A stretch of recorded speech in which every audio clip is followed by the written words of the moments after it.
তুমি কি ঝাড় দিচ্ছ কেন?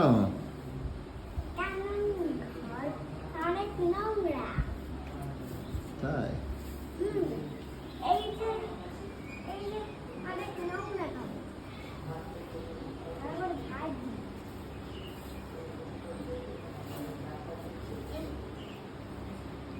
বাহ, তুমি তো ভালোই ঝাড় দেওয়া শিখে গেছো।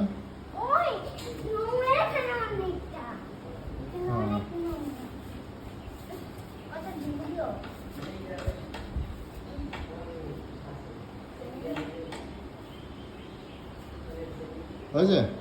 ঝাড়লে পরে তো ধুলোটা এদিকে চলে আসবে।